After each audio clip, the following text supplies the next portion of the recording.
Now, what does it mean to say it's fundamental to who I am? That's where I am, to some degree, I'm willing to listen to the language people have for explaining their experiences.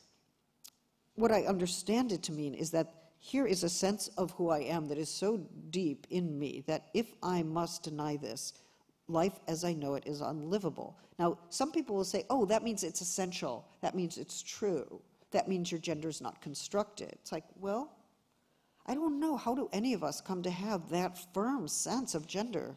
It's to some degree mysterious to me, but maybe it doesn't matter what account we give of how that comes about. Maybe that's not so important. Maybe what's most important is that when a person makes the petition that they want to be treated as another gender, or they are transitioning and want recognition for that transition, we offer them that recognition, because whatever it is, it's deeply felt and life is not livable for them without it. So for me, the conditions of livability are the bottom line. Gender Trouble was all about establishing and expanding greater conditions of livability for gender non-conforming people that includes trans people. It must include trans people. For all the people who feel, for whatever reason, this gender assignment, this gender formation doesn't work for me, I can't live in it, it's not livable. So if we're talking about the claim to a livable condition, that's a claim that I accept and respect. And I would never take any other line. It's unfortunate to me that people do understand gender as a construction to mean either gender doesn't exist or we all choose our genders through some happy idea of freedom. I think, look, a trans person who wants legal recognition for the change and wants to get registered as, let's say, as a man or as a woman,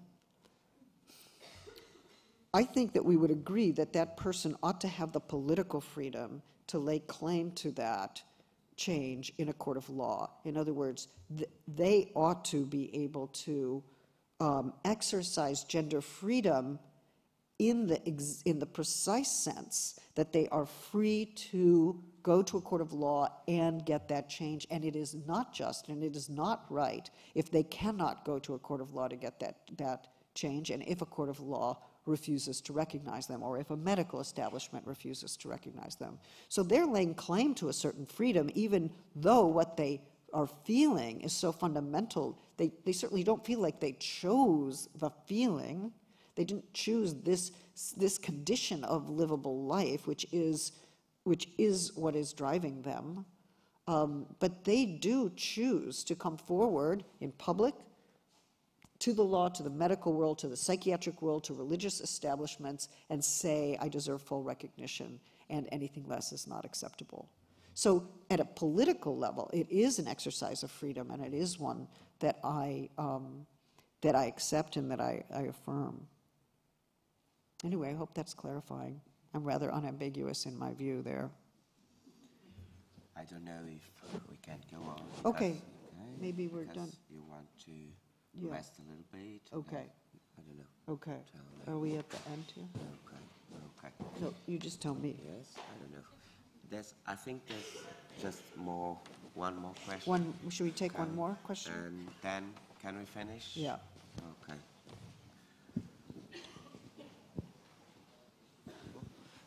I'm here. Hello. So I noticed when you spoke about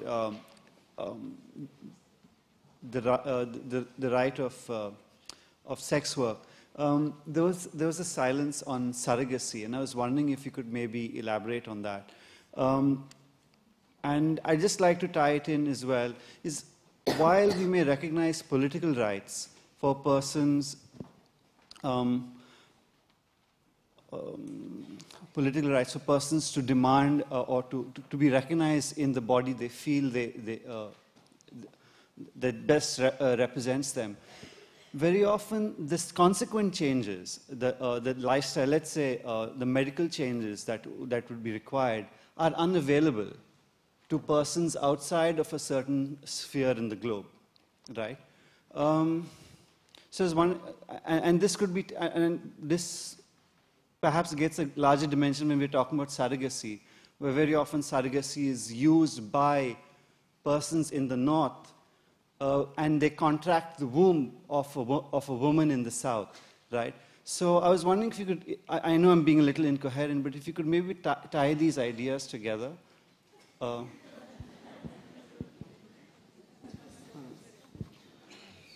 Well, maybe just very briefly, it does strike me that sex work is work, and as work, it should have decent conditions and good wages and retirement benefits, and it should be and there should be important steps taken to make sure that women in sex work or men in sex work are not exploited or abused or subject to violence. But I would rather take that approach. Of course, I'm not including in sex work minors or children or anything like that, and I'm not including situations where it's absolutely coerced. But I do think we have to be able to distinguish between coerced and uncoerced conditions. And I know that there are people who disagree with me, even very good friends who disagree with me passionately. When we talk about transgender more generally, we include transsexuals who do want medical changes, but we include many trans people who maybe want some medical changes, maybe hormones, maybe no surgery, or maybe no hormones, no surgery. And there are different ways that people have come to terms with that. And I should say this isn't a new movement. This has been around for a very, very long time. And of course, there is a question of who has access to, for that group that does want medical assistance, who has access to it and who does not. And yes, we could map that in terms of wealthy countries versus non-wealthy countries, but it's actually more complex than that. The traffic in hormones and the traffic in surgery is very complex. It used to be that so-called first world people would travel to the third world to have their surgeries, and that's not always necessary anymore.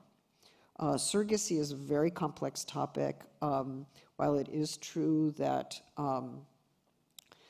there's an enormous question of economic exploitation that enters into surrogacy issues, and I think that has to be documented and known. It's also the case that there's a lot of racism in surrogacy issues. So, you know, like who would be an adequate surrogate, or who's and if there is a genetic contribution, whose genes would you be willing to have? There's a lot of marketing, a lot of problematic issues in surrogacy. And I don't for a moment underestimate the difficulty of that. I just think before we say it should be outlawed, we need to actually study it and understand it and not just act from moralistic reflexes. But there are serious market issues there. I'm just not sure that because there are market issues, there are moral issues. In other words, we need to think through what all of that is, and it seems to me a much more complex topic. I'm sorry that that I'm not able to link all three of these questions that were linked in your mind, but I hope I've touched upon them in some way. Well, in fact, we spent much more than 30 minutes, and I know Judith Butler needs to take a rest, and then we can see you with your books, and then so thank you so much for coming, and once again, thank you so much, Thank you. Judith. Thank you.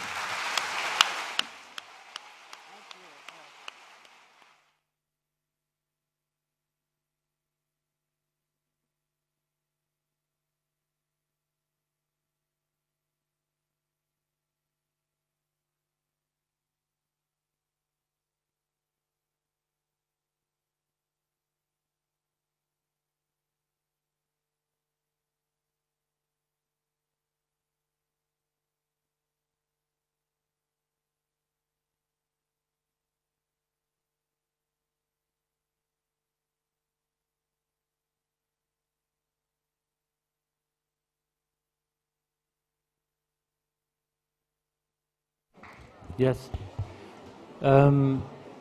Maybe we'll, Judith, if you are fine with this, we can organize the book signing now? Yes? So people who want their copy to be signed, they can come up here. I just wanted to say one last thing that I forgot to say. I've said it at all conferences, but this work was made by João Pedro Val and Nuno Alexandre Ferreira. So.